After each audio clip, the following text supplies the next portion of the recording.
On your CDA exam and during your verification visit, demonstrating mastery of Competency Standard 1, which is to establish and maintain a safe, healthy learning environment, is absolutely critical. A major focus within this standard is identifying and eliminating hazards, with special attention paid to choking risks. The rule you must know is centered on a specific measurement, 1¼ inches. Any object that can fit through a 1¼ inch diameter tube, which is the approximate size of a young child's throat, is a critical choking hazard. This is often tested using a no-choke testing tube. On a scenario-based exam question, you might be shown a picture of a classroom and asked to identify potential dangers. Common exam traps include seemingly harmless items like loose buttons on a doll's dress, small beads from an art project, pen caps, or even small toy accessories like a doll's shoe. While food hazards like whole grapes or hot dogs are well known, the CDA assessment will look deeper into the non-food items in the learning environment. Beyond choking hazards, your professional development specialist will assess the entire indoor space for safety. A common mistake candidates make is overlooking electrical outlets.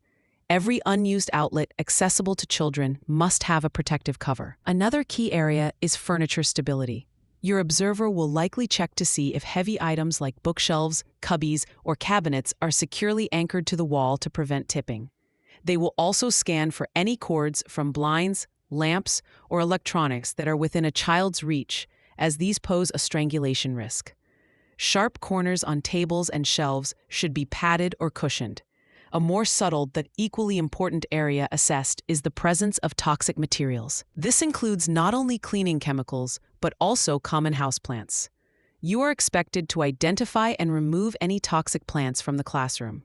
Exam questions might list several plants and ask you to identify the unsafe one.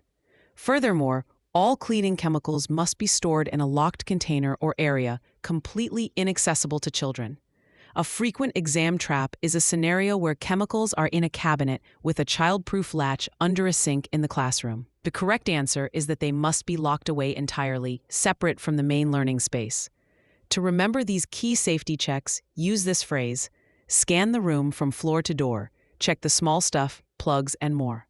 This mental shortcut prompts you to look for small choking hazards on the floor, check for outlet covers, and then scan upwards for furniture stability, cords, and other potential dangers. Your ability to proactively identify and mitigate these specific risks is a direct reflection of your competence and is essential for passing your CDA assessment. For free practice questions, AI-powered explanations, and more exam prep tools, visit openexamprep.com. That's openexamprep, all one word, .com.